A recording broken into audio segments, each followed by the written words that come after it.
Clara Caldwell returned home on a Sunday evening, just as the last light of Manhattan slipped behind the skyline like something retreating from view. She looked beautiful. That was the first thing Ethan noticed.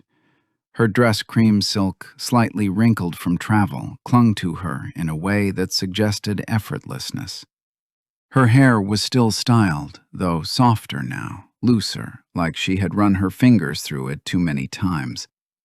There was a glow on her skin that didn't belong to exhaustion. It belonged to something else, something recent. "Hey," she said, dropping her bag near the door. Her voice was careful, too careful. Ethan stood in the kitchen, a glass of bourbon untouched in his hand. He had been there for nearly 20 minutes, listening to the faint echo of the elevator down the hall, waiting. "Hey," he replied. A pause, not long enough to be obvious, just long enough to be felt. Clara walked toward him, her heels clicking softly against the hardwood floor. She leaned in, kissed his cheek light, rehearsed. "I missed you." Ethan didn't respond immediately. Instead, he watched her. There was a tension beneath her smile, something coiled just behind her eyes. It wasn't guilt, not exactly. It was calculation under pressure, like someone trying to remember which version of a lie they had already told. "How was the wedding?" he asked. "Beautiful," she said quickly. Too quickly. "Napa was incredible. You would have loved it." Would have. Past conditional. Ethan nodded slowly, as if filing that away. "I'm sure I would have." Clara exhaled, just barely. Relief, maybe, or the illusion of it. "I'm going to shower," she added. "Long flight." "Of course." She turned, walking toward the bedroom. Halfway down the hall, she stopped, just for a second, then continued. Ethan didn't move until he heard the bathroom door close. Then, slowly, he set the bourbon glass down and walked to her suitcase. It wasn't locked. Clara had never been careless before. That, more than anything, felt wrong. Inside, everything was neatly folded, too neatly, as if order itself could erase something chaotic. Ethan didn't rummage. He didn't need to, because the envelope was right there, white, unmarked, clinical. Not hidden, just misplaced. He picked it up. For a moment, he simply held it, then opened it. The paper inside was crisp, official. His eyes scanned the text once, then again, slower, more precise. Each word settling into place like a piece of a machine that had already begun to move. Diagnosis confirmed. A pause. Ethan blinked, not in shock, in recognition. Because there was no confusion here, no ambiguity, only implication. He folded the paper carefully, placed it back inside the envelope, set it exactly where he had found it, then closed the suitcase. The shower was still running. Steam curled faintly under the bathroom door. Ethan stood in the hallway, staring at it. Not angry, not yet. Something else, something quieter, more dangerous. When Clara emerged 20 minutes later, wrapped in a towel, her hair damp and her face freshly scrubbed of whatever mask she had worn before Ethan was sitting on the edge of the bed, waiting. The envelope rested beside him, visible, unavoidable. Clara froze. It wasn't dramatic, it was small. A fraction of a second where her body forgot how to move. Her eyes flicked to the envelope, then to Ethan, then back again. "What's that?" she asked, her voice almost held. Almost. Ethan tilted his head slightly, studying her. "You tell me." Silence. Heavy. Expanding. Clara stepped forward slowly, as if approaching something unstable. "It's nothing," she said. "Just routine stuff. From the trip." "Routine," Ethan repeated. He picked up the envelope, tapped it lightly against his palm. "Is that what we're calling this now?" Clara's throat tightened. "I was going to tell you." "Were you?" Another pause, longer this time, more fragile. Ethan stood, walked toward her, not aggressively, not threatening, just closer. Close enough to see the flicker of panic she couldn't fully suppress. "Clara," he said quietly, "I'm going to ask you something once." She didn't breathe. "And I need you to decide," he continued, his voice calm, almost gentle, "whether you want to lie or whether you want to understand what happens next." Her lips parted. No sound came out. Ethan held her gaze, unblinking, controlled. "Who," he asked, "did you bring this back from?" The question didn't explode. It didn't need to. It landed, and everything inside Clara began to crack. Clara didn't answer, not immediately. And in that hesitation, trembling, almost invisible, Ethan saw everything he needed to see. It wasn't denial. It wasn't confusion. It was calculation collapsing under pressure. "I don't know what you're implying," she said finally, her voice quieter now, stripped of its earlier confidence. "It could be anything. These tests, sometimes they're wrong." Ethan didn't move, didn't blink, didn't react. And somehow, that was worse than anger. "You think it's a mistake?" he asked, his tone even, almost conversational. Clara latched onto that. "Yes," she said quickly. "Exactly. That's what I'm saying. I mean, I wasn't feeling well, so I just went to get checked.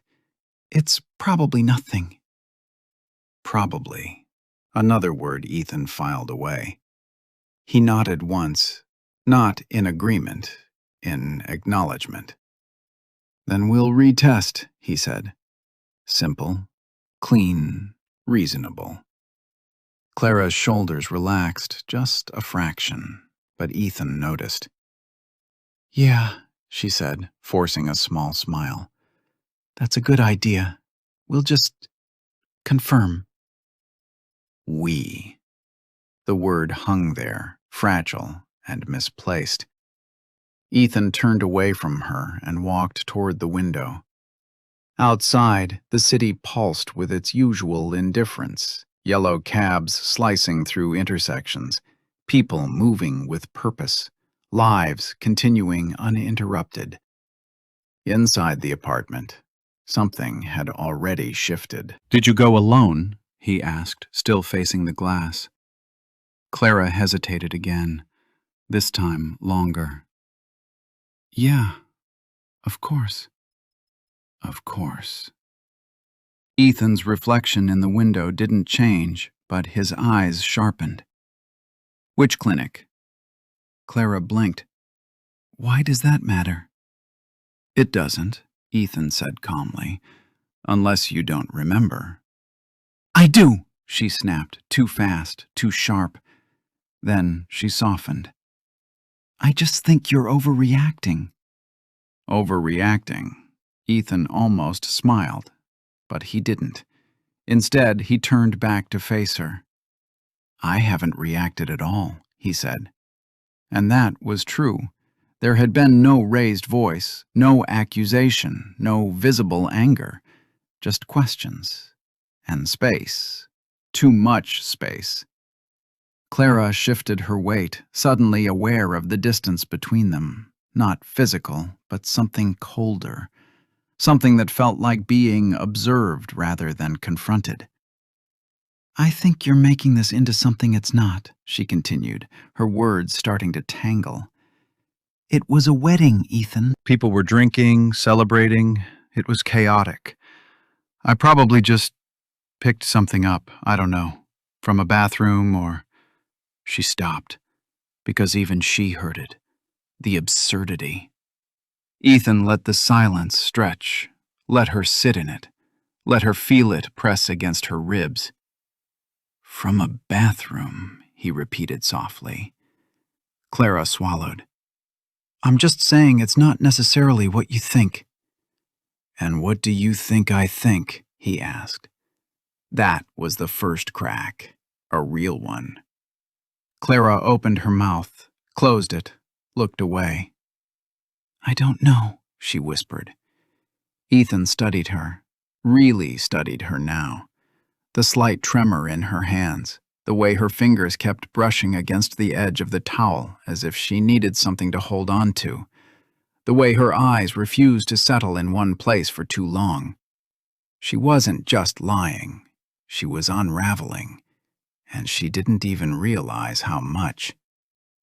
Ethan walked past her, back toward the bed, and sat down again. He picked up the envelope, turning it over slowly in his hands. You said you were going to tell me, he said. I was, Clara insisted quickly. I just needed time to process it first. Process what? That something might be wrong? Ethan looked up at her. And your first instinct, he said quietly, was to come home and say nothing. Clara flinched. I just got back, Ethan. You had time to open the envelope. I didn't even really read it properly. Clara. Her name landed like a warning, soft but final. She froze. Ethan's gaze didn't harden. If anything, it became calmer, more distant, and that terrified her. Do you want to fix this? He asked. The question caught her off guard. What? Do you want to fix this? He repeated, slower now. Or do you want to manage it? Clara stared at him, confusion flickering across her face. I don't understand the difference. Ethan leaned back slightly, his posture relaxed, almost casual. That's the problem, he said. The silence that followed wasn't empty. It was active. It moved between them, filled with everything Clara wasn't saying and everything Ethan already knew. Clara walked to the closet, pulling out clothes with unnecessary force. She needed movement, noise, anything to break the stillness that was suffocating her. I'm going to schedule another chest tomorrow, she said, her back turned to him. We'll get clarity, and this will all seem ridiculous. Ethan didn't respond. She kept going. And honestly, I think you're jumping to conclusions. You haven't even asked me. I did, he interrupted. Clara stopped, slowly turned around. Ethan met her eyes. I asked you who you brought it back from. The room seemed to shrink. I didn't answer because the question was unfair, she said, her voice tightening again. You're assuming I'm observing, Ethan corrected. Another silence, sharper this time, more dangerous. Clara crossed her arms, defensive now. You're acting like you already know something, she said, like you've decided the outcome without giving me a chance to explain.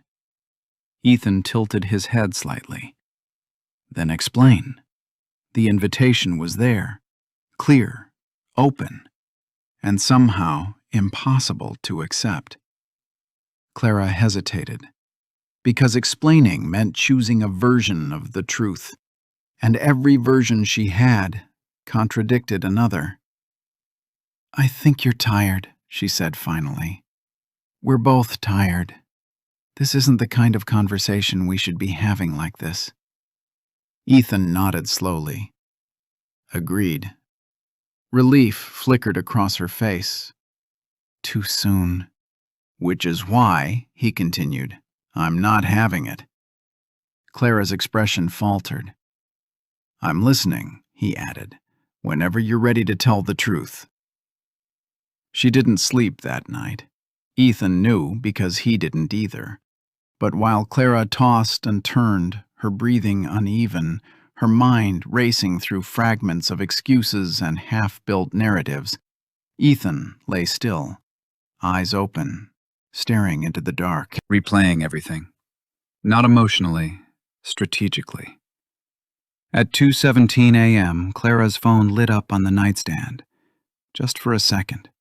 A notification. No sound. But light travels, even in the dark. Ethan didn't move, didn't reach for it, didn't need to, because Clara did. Too quickly, too quietly. She picked it up, angled the screen away, her body instinctively shielding it. A reflex, not a decision. And in that small, almost invisible movement, Ethan found his first real piece of truth. He closed his eyes, not to sleep, but to begin. The silence wasn't empty anymore. It was a weapon, and Ethan had just learned how to use it. By morning, Clara had already decided on a version of the truth. Not the truth itself, just something structured enough to survive basic questioning. Ethan could see it in the way she moved, too composed, too deliberate, like someone rehearsing a script they hadn't fully memorized. "I booked another test," she said over coffee, her tone artificially steady. "This afternoon, Midtown Clinic." Ethan nodded, scrolling through his phone as if only half listening. Good. That was all. No follow-up, no pressure, just acceptance. And somehow, that made it worse. Clara watched him carefully, waiting for something, for suspicion, for confrontation, for emotion. But Ethan gave her nothing. He sipped his coffee, checked emails, adjusted his cufflinks. Normal. Painfully normal. "Don't you want to come with me?" she asked. Ethan looked up. There was a pause, not long, but intentional. "I trust you can handle a routine test," he said. Routine. The word echoed back at her, distorted now. Clara forced a smile. Right. Ethan left first, briefcase in hand, coat perfectly fitted, expression unreadable. But he didn't go to the office, not immediately. Instead, he sat in his car 2 blocks away, engine idling, staring at his phone. Then he opened Clara's Instagram. The wedding had a hashtag. Of course it did. Hashtag Mason weds Eliza. Hundreds of photos, champagne glasses, vineyard sunsets, white dresses against golden hills. Clara was in several of them, laughing, glowing, alive in a way she hadn't been in months. Ethan scrolled slowly, methodically, not looking for anything specific, just letting patterns emerge. Photo after photo, same dress, same setting, same time, until he stopped. It was subtle, almost nothing. A group photo. 6 people, arms around each other, standing in front of a vineyard arch. Clara was in it, tagged, smiling. Timestamp, Saturday, 5:42 p.m. Ethan zoomed in, studied it, then exited, scrolled further. Another photo, posted by someone else. Same group, same outfits, same lighting, but the angle was different. Clara wasn't in this one. Timestamp, Saturday, 6:18 p.m. 36 minutes apart. Same moment. 2 different realities. Ethan leaned back in his seat, not reacting, just thinking. He went back to Clara's photo, opened the details, checked the geotag. A vineyard, expected. Then the other photo. Same, Nothing unusual, except Clara's absence. He continued scrolling, faster now, more focused. Then he found it. Not on Clara's profile, not even on the wedding tag. A random guest, unrelated, unimportant. A mirror selfie, blurry, taken in what looked like a hotel hallway. Timestamp, Saturday, 6:03 p.m. Ethan stared at it, not because of the person in the photo, but because of the reflection behind them. A woman, partially visible, cream silk dress, hair styled just so, head turned slightly away, but recognizable. Clara. Ethan didn't move for a long moment. Didn't zoom, didn't screenshot, just looked, letting the image settle into something undeniable. 6:03 p.m. Not at the vineyard, not at the wedding. At a hotel. The timeline cracked open, and everything inside it began to shift. Ethan exited Instagram, opened his email, scrolled, then stopped. There it was, a forwarded receipt, 3 days old, from Clara, unopened. Subject line, expense, Napa, accidental charge. He clicked it. The Hawthorne Hotel. Check-in, Saturday, 5:11 p.m. Check-out, Saturday, 8:47 p.m. Ethan exhaled slowly, not in anger, in clarity. 3 hours, unaccounted for, perfectly aligned. The pieces didn't just fit, they locked. And suddenly the diagnosis wasn't a question anymore. It was confirmation. Ethan leaned his head back against the seat, closed his eyes, not to escape, but to reorganize. Because now, he didn't just suspect, he knew. And knowing changed everything. That evening, Clara returned home quieter than usual, measured, watching him more closely than before. Appointment went fine, she said, setting her bag down. They'll have results in a few days. Ethan nodded. Good. She lingered, waiting, again, for something, anything. Aren't you going to ask me how it went? She pressed. Ethan looked up from his laptop.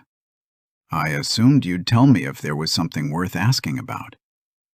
The words were neutral, but they landed heavy. Clara's jaw tightened. There is something wrong with you, she said softly. You're acting like you're already done. Ethan studied her for a moment, then closed his laptop, stood up, walked toward her. Clara, he said, his voice calm, almost gentle. The only thing I'm done with is guessing. Her breath caught. Ethan stepped past her, picked up his phone from the table, paused. Saturday, he said. Clara froze. Between 5 and 9, he continued. Walk me through it. The room went still, completely. Clara's mind raced, too fast, too scattered, because she didn't know which version of reality he had. Only that he had something. I was at the wedding, she said carefully. Ethan nodded. Of course. He unlocked his phone, didn't show it to her, didn't need to. Then help me understand, he said quietly, how you managed to be in 2 places at once. Clara's face drained of color, and in that moment, without raising his voice, without revealing his evidence, without even accusing her directly, Ethan took full control. Because the truth was no longer hidden. It was just waiting for her to realize. She had already lost. Clara didn't answer Ethan's question. Not really.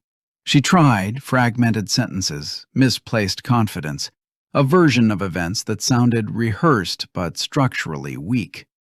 A timeline patched together with soft words like probably, maybe, I think. Ethan let her speak. He didn't interrupt, didn't challenge, didn't expose what he already knew. Because this wasn't about catching her in a lie anymore. That part was done.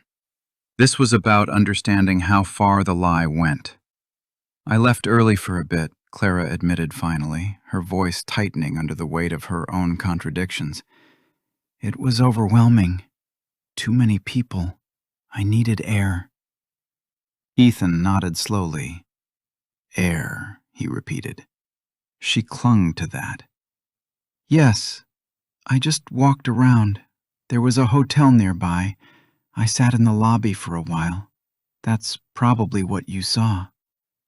Probably, again. Ethan leaned back slightly, studying her. You were alone? The question was soft, but it landed precisely. Clara hesitated, just a fraction too long. Of course. Ethan didn't respond, but something inside him shifted. Not emotionally, structurally. Because now, it wasn't just about Clara anymore. There was someone else, and that someone had a name.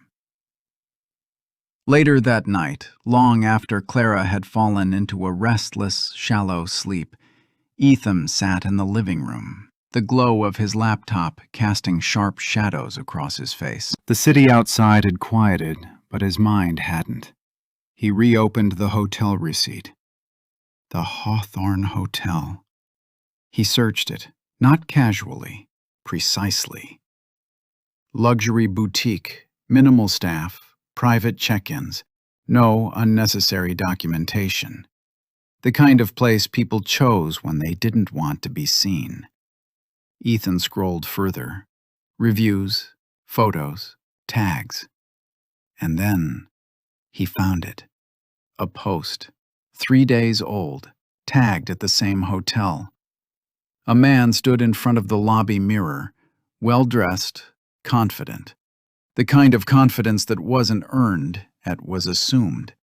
Dark suit, open collar, expensive watch. Caption: Quick escape before the chaos, Napa weekend.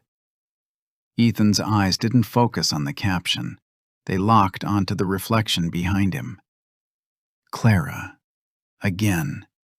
Not fully visible, not intentionally included, but there. This time, closer, clearer. Ethan zoomed in, enhanced the image, studied every detail. The angle of her shoulder, the fall of her hair, the exact same dress, no doubt, no ambiguity. He looked at the name. Daniel Reeves. Ethan didn't react, didn't tense, didn't curse. He simply leaned back in his chair and repeated the name once. Quietly, as if testing how it felt.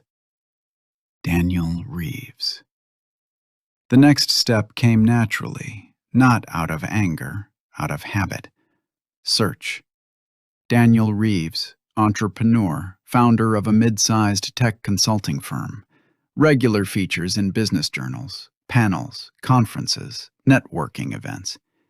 Ethan clicked through images, public appearances, LinkedIn, articles. Then a photo. Daniel standing beside a woman. Elegant, composed, sharp-eyed, hand resting lightly on his arm. A wedding ring that wasn't subtle. Caption: Celebrating 10 years with my partner in everything. Couldn't have built this life without you. Ethan read the name beneath it. Olivia Reeves. He stared at the image for a long moment. Not because it surprised him, but because it completed the structure. This wasn't just an affair. It was an intersection. 2 marriages. 2 realities. 1 point of collision. And suddenly the diagnosis wasn't just Clara's secret anymore. It was a chain reaction waiting to happen. Ethan closed the laptop slowly, then reopened it. This time, he searched for Olivia. Her profile was different, less curated, more deliberate. She wasn't just a wife. She was involved in Daniel's company, public relations, brand image, reputation management. Ethan almost smiled, not out of amusement, but recognition. Because Olivia wasn't just emotionally connected to Daniel, she was professionally invested in him, which meant, when the truth surfaced, it wouldn't just break her heart. It would dismantle her world. Ethan leaned back again, exhaling slowly. Everything was aligning, not by chance, but by design. Clara thought this was about hiding a mistake. Daniel thought this was about getting away with one. Neither of them understood what this had become. Ethan stood up, walking toward the window. The city stretched endlessly before him. Millions of lives intersecting, colliding, unraveling in ways no one ever fully saw, until it was too late. He took out his phone, scrolled through his contacts, paused. Then, calmly, he began typing. Not a message, an invitation. Dinner. Simple, private, neutral ground. 4 people, 2 couples, 1 truth. Behind him, in the bedroom, Clara shifted in her sleep, restless, unaware. And somewhere else in the city, Daniel Reeves was likely doing the same thing he had done in Napa, sleeping peacefully, confident, untouched. For now. Ethan finished typing, read the message once, then pressed send. And just like that, the board expanded, not with chaos, but with precision. Because the most dangerous move was never the first one. It was the one that made every outcome inevitable. Clara noticed it the moment the reservation confirmation appeared on Ethan's phone. Not because he hid it, but because he didn't. That was what unsettled her most. Ethan had never been careless, not with details, not with schedules, not with anything that required control. And now he was placing things in plain sight, letting her see just enough. "Dinner on Thursday?" she asked, keeping her tone light as she leaned against the kitchen counter. "Since when do you make plans midweek?" Ethan didn't look up from his phone. Since it became necessary. The answer was simple. Too simple. Clara felt something tighten in her chest. Necessary for what? Ethan finally met her eyes. There was no hostility there, no anger, just something colder, more final. "You'll see." That was the moment. Not loud, not dramatic, but definitive. Clara smiled, or tried to. "Is this some kind of surprise?" Ethan held her gaze for a second longer than usual.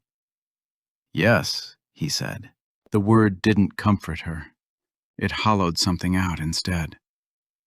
The next 2 days stretched unnaturally long. Time didn't move the way it was supposed to. It dragged. It lingered. It forced Clara to sit inside a growing awareness she couldn't fully articulate. Ethan didn't bring up the diagnosis again, didn't ask about the test results, didn't question her timeline, didn't check her phone, didn't accuse. He simply functioned, went to work, took calls, responded to emails, made dinner once, watched the news, slept calmly, it seemed. And that silence, that absolute absence of reaction, became unbearable. Clara tried to fill it, at first subtly. "Results should come in tomorrow," she mentioned casually on Wednesday night. Ethan nodded. Good. Nothing more. You don't seem curious, she pressed. I am, he said, but he didn't elaborate. Clara laughed softly, though there was no humor in it. You're acting like this doesn't affect you. Ethan looked at her then. Really looked. It does, he said quietly, just not in the way you think. She didn't know how to respond to that, because she didn't know what he meant. And that, more than anything, was what terrified her. Thursday came. The restaurant was exactly what Clara expected, and exactly what she feared. Private, upscale, minimal noise. The kind of place where conversations weren't overheard, but they also weren't escaped. They were seated in a corner booth, low lighting, just enough distance from other tables to feel isolated. Trapped. Clara adjusted her dress for the third time in under a minute. Ethan noticed, said nothing. Who are we meeting? She asked, her voice carefully neutral. Ethan poured water into her glass. Precise, unhurried. Business connection, he said. That wasn't unusual, but something about the way he said it made it feel like a lie. Clara reached for her phone under the table, checked it. No messages, no warnings, no way out. They're running late? She asked. Ethan glanced at his watch. No. Right on cue, a figure approached the table, confident, relaxed, unaware. Clara looked up, and everything inside her body went still. Daniel Reeves smiled as he reached them. Ethan, right? He said, extending a hand. Good to finally meet you in person. Ethan stood, shook his hand, firm, measured. Daniel. Clara couldn't breathe, not properly, not fully. Daniel turned to her, and for a fraction of a second, something flickered across his face. Recognition. Shock. Then gone, replaced by charm. And you must be Clara, he said smoothly. Her name sounded wrong coming from him, exposed, dangerous. Clara forced herself to stand, to move, to exist. Nice to meet you, she said. The lie tasted like metal. Then another voice. Sorry, traffic was a nightmare. Clara turned and saw her, Olivia Reeves, composed, elegant, completely unaware. She stepped into the space with quiet confidence, offering a warm smile. You must be Ethan, she said. Daniel's told me a lot about you. Ethan smiled politely. All good things, I hope. Olivia laughed softly. Of course. Then her eyes shifted to Clara, friendly, open, trusting. And you are? Clara's throat tightened. Clara, she managed. Olivia extended her hand. Nice to meet you.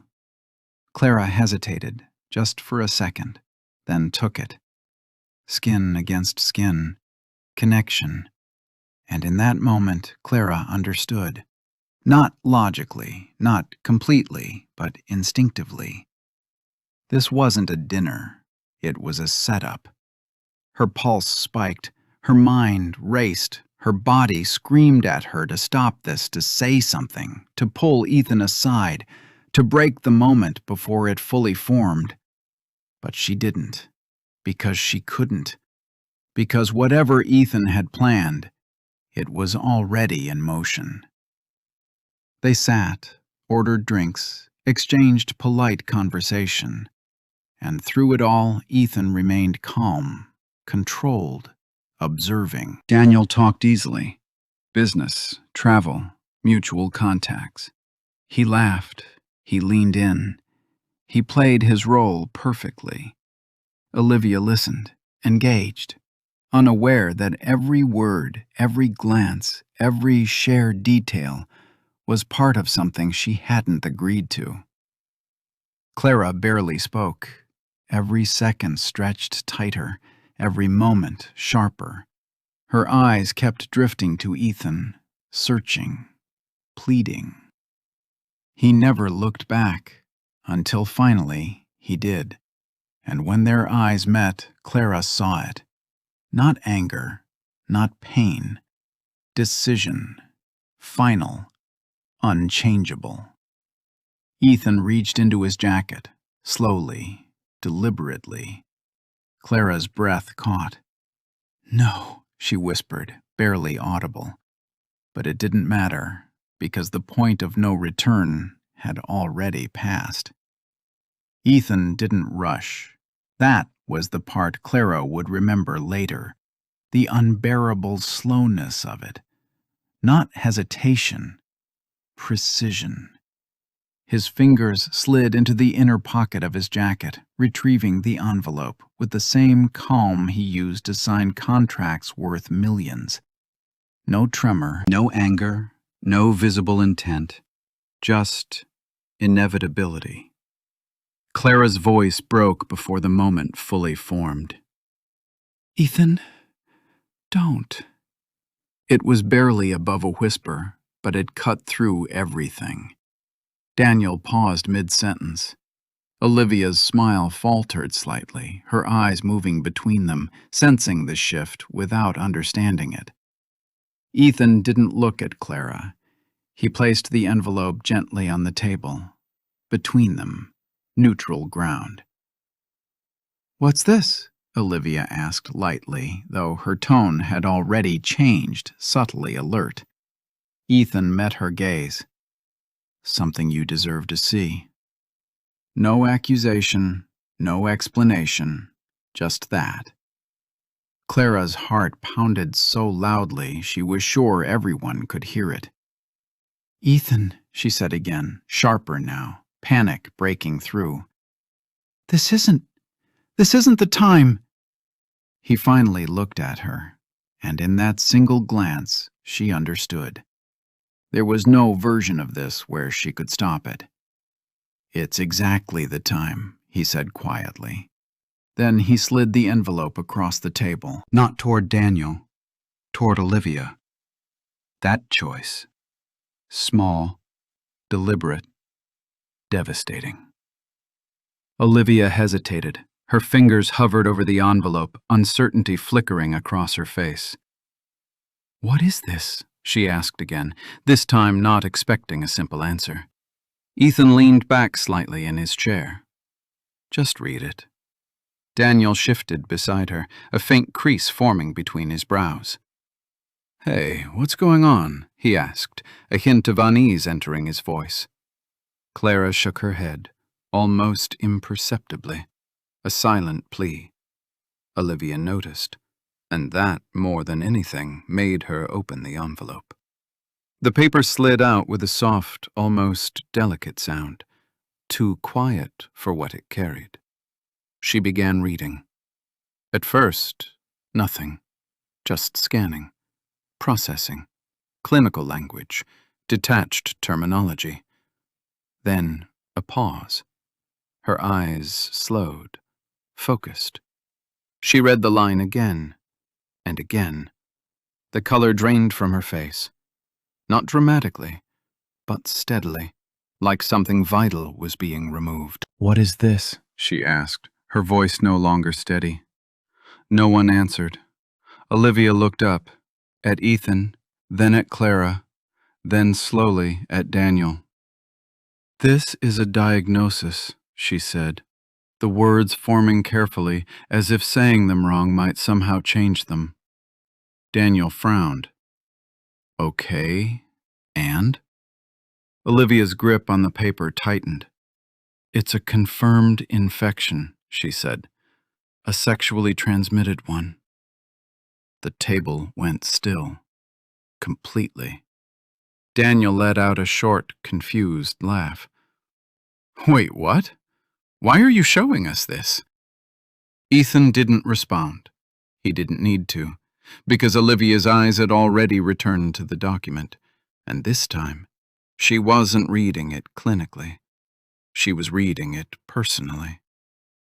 Date, location, Patient name, Clara Caldwell. Olivia's breathing changed, subtle but unmistakable. She looked up again, slower now, more deliberate. "Why?" she asked, her voice dangerously quiet. "Would you think I need to see this?" Ethan folded his hands loosely on the table, still calm, Still composed. "Because," he said, "I believe in informed decisions." Daniel's expression shifted, confusion giving way to something sharper. "All right, I don't like where this is going," he said, sitting up straighter. "Ethan, if this is some kind of joke—" "It's not," Ethan said, flat, final. Clara closed her eyes, just for a second, as if bracing for impact she already knew was coming. Olivia turned to Daniel. There was no accusation in her gaze yet, only a question, a silent one. "Daniel," she said slowly, "do you know anything about this?" Daniel shook his head immediately. "Of course not. Why would I?" He stopped, because now he understood the implication. His eyes flicked to Clara, then back to Olivia, then to Ethan.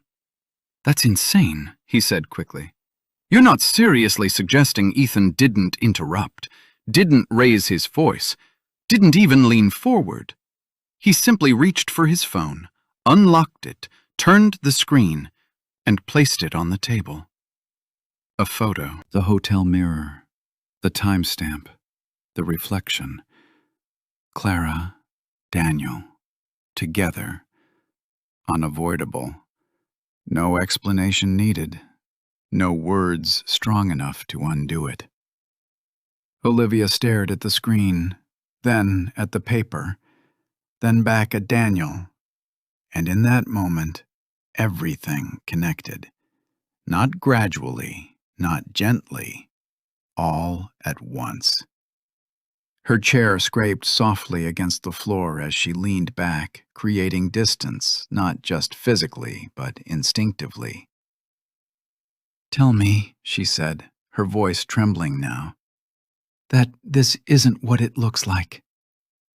Daniel opened his mouth, closed it, looked at Clara. Clara didn't look back.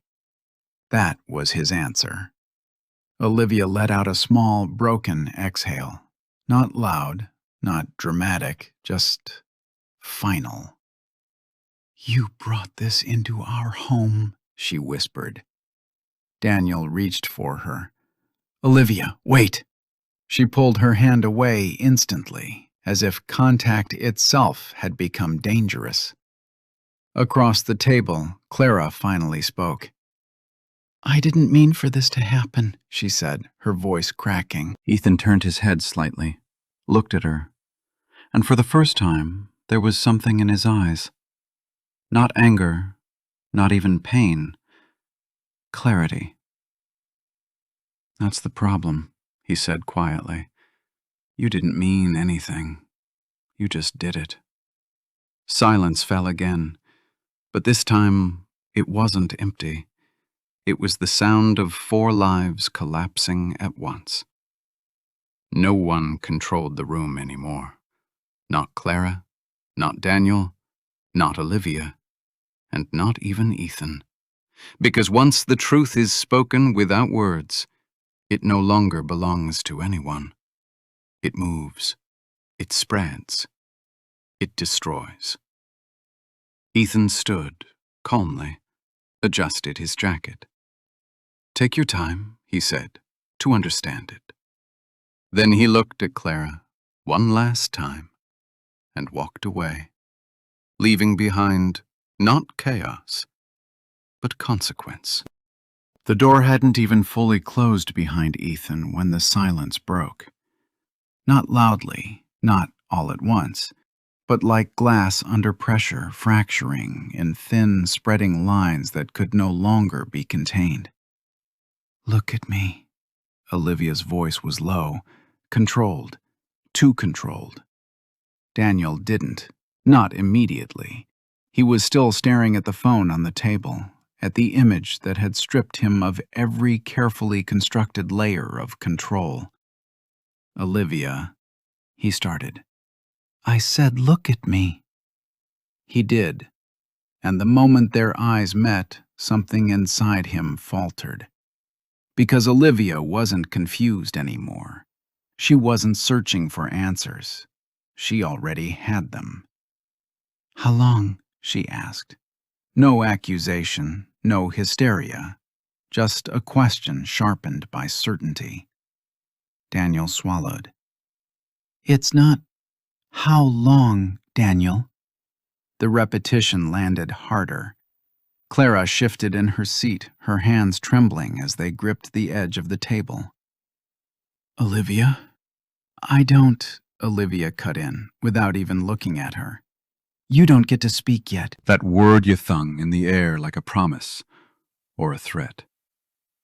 Daniel ran a hand through his hair, his composure cracking in visible fractures.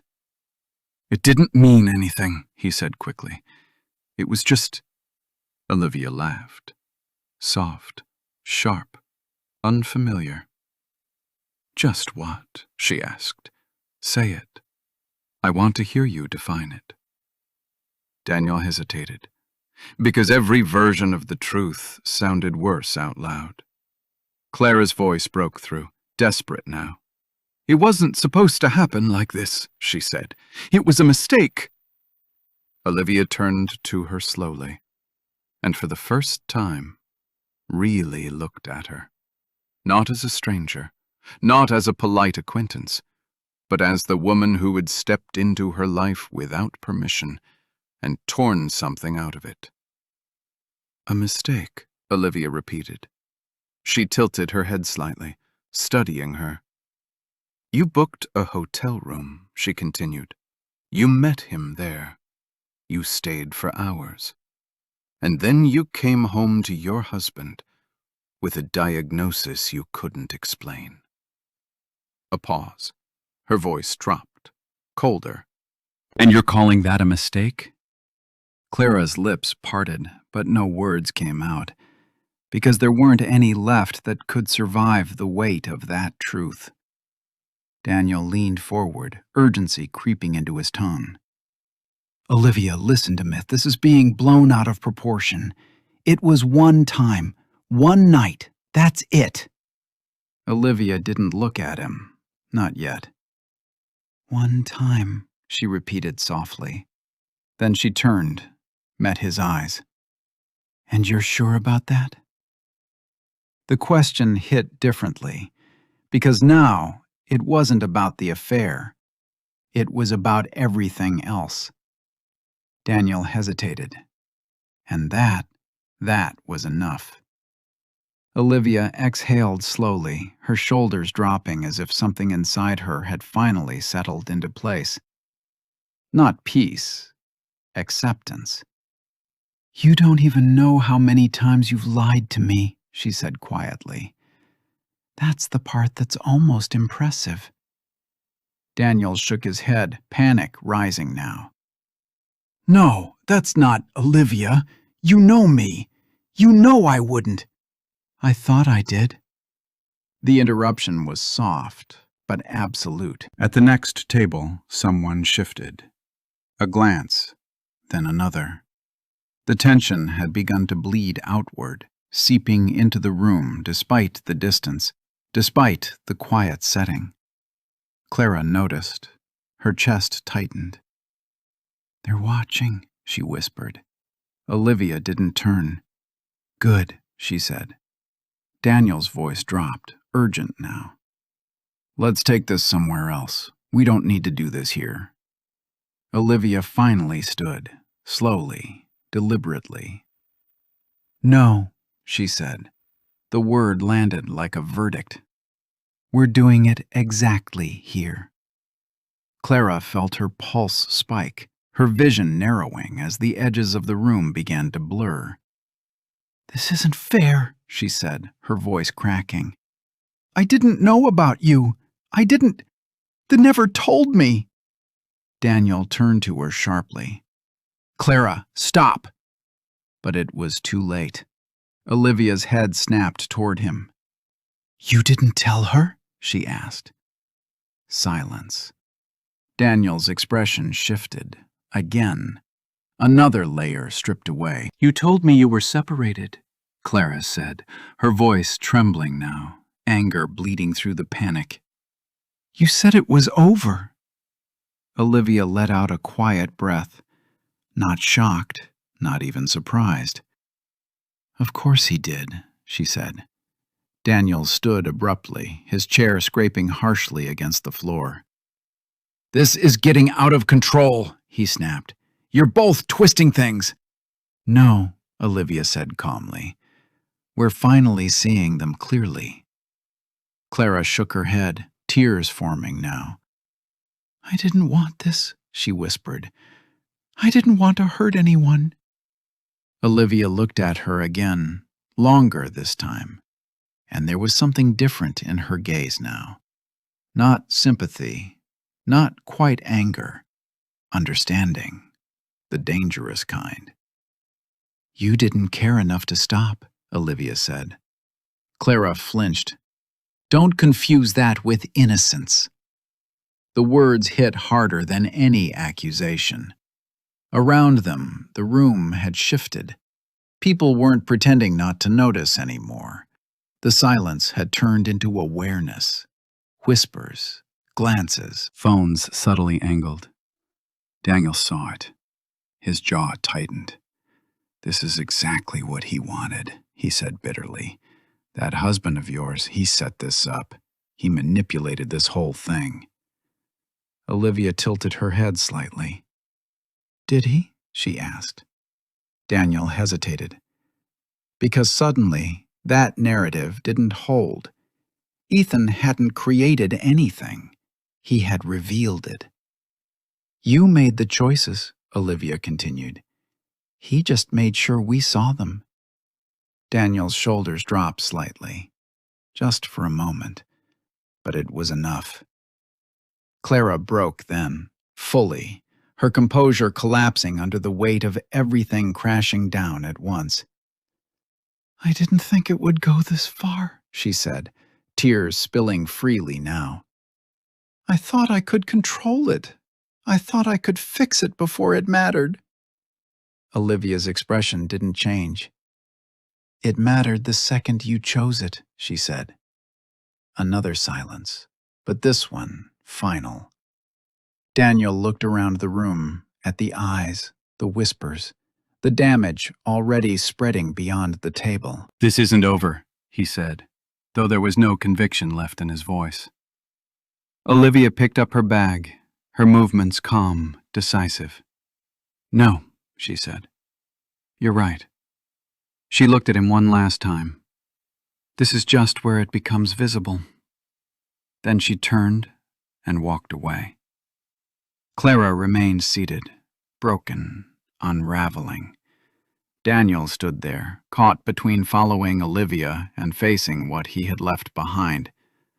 For a moment, he did nothing, and in that hesitation, he lost both. Outside, somewhere beyond the glass and noise and quiet destruction, Ethan walked through the city, untouched. Not because he hadn't felt it, but because he had already moved past it. Inside the restaurant, there was no control left, only consequences. Ethan didn't go home immediately. He walked, not aimlessly, but without urgency. The city moved around him in its usual rhythm taxis, conversations, neon reflections against glass. But for the first time in days, everything felt quiet.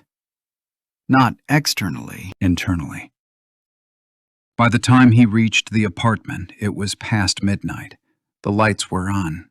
Clara was waiting. Of course she was. She stood the moment he stepped inside, as if she had been rehearsing that exact movement for hours. Her eyes were red, not just from crying, but from something deeper. Realization. "Ethan." Her voice broke on his name. He closed the door behind him, set his keys down, removed his jacket. Each movement deliberate, unhurried, as if nothing had happened. That was what shattered her. "I didn't know what to do," she said quickly, stepping toward him. "I panicked. I thought I could fix it before it got worse. I thought—" "You thought you wouldn't get caught." The interruption was quiet, but absolute. Clara froze. Ethan finally looked at her, not with anger, not even with disappointment, with distance. "That's what this was," he continued. "Not confusion, not a mistake. A calculation that failed." Tears spilled down her face again, faster now. "That's not fair," she whispered. "I didn't plan for any of this. It just happened." Ethan tilted his head slightly. "That's the part you keep repeating," he said. "Like if you say it enough times, it becomes true." She shook her head desperately. "No, I mean it. I wasn't thinking clearly. I was overwhelmed, and he was there, and it just—" "Stop." The word cut clean through her. "Don't reduce it," Ethan said softly. "Don't make it smaller so you can live with it." Clara's lips trembled. "I'm trying to explain." "You're trying to survive it." Silence.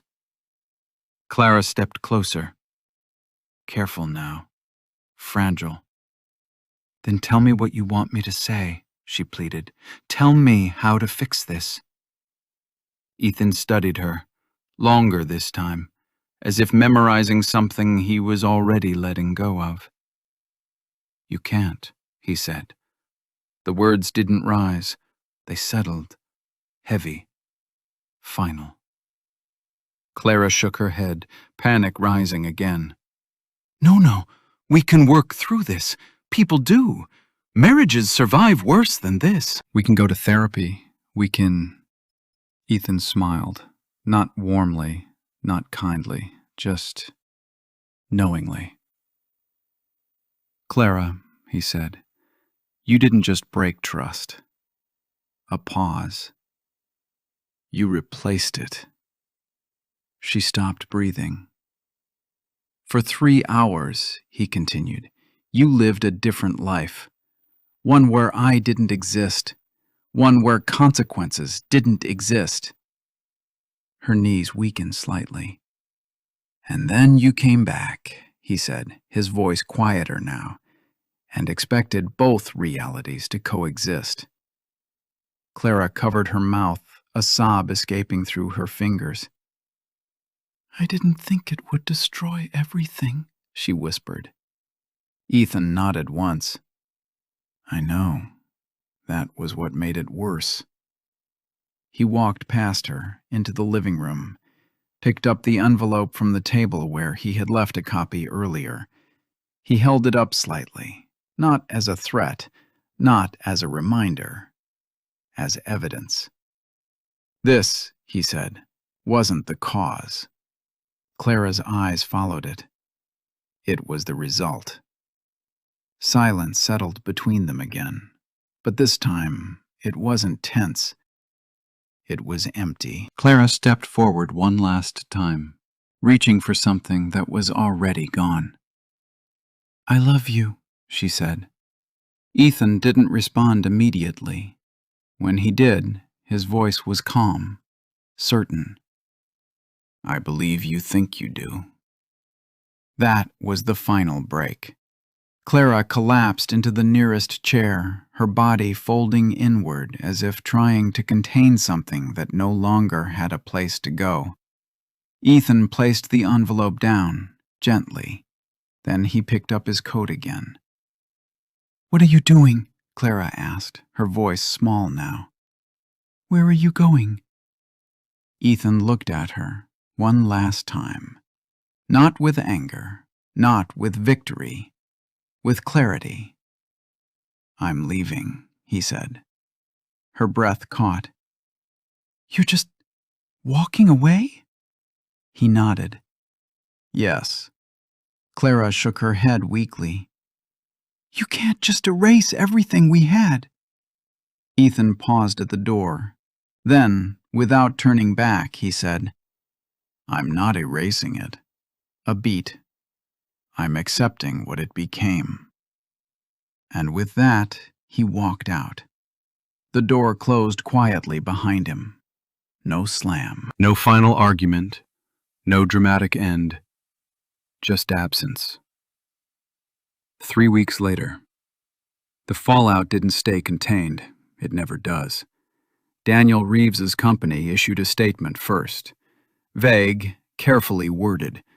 Personal matters, temporary leave, commitment to integrity. But the cracks were already visible. Photos leaked. Whispers turned into discussions. Discussions into conclusions. Olivia didn't stay silent. Not publicly, but strategically. She didn't need to expose everything. Just enough. A single post. No names, no accusations. Just one sentence. Truth doesn't destroy lives. It reveals what was already broken. It spread faster than any denial ever could. Investors pulled back. Clients hesitated. Partnerships dissolved quietly. Daniel didn't lose everything overnight. He lost it gradually, precisely, the way reputations actually collapse. Clara didn't fare better. Social circles shifted. Invitations stopped. Conversations shortened. Not because people knew everything, but because they knew enough. And in a world built on perception, that was all it took. Ethan never reached out, not once. And that, more than anything, became Clara's punishment. Not anger, not revenge. Absence. Complete. Unrecoverable. Months later, on a quiet evening that looked almost identical to the one she had returned from Napa, Clara sat alone in the same apartment. The silence hadn't changed, but she had. Because now, she understood something she hadn't before. The most devastating consequence of betrayal wasn't losing someone. It was realizing too late that they had already seen everything and chose to leave anyway.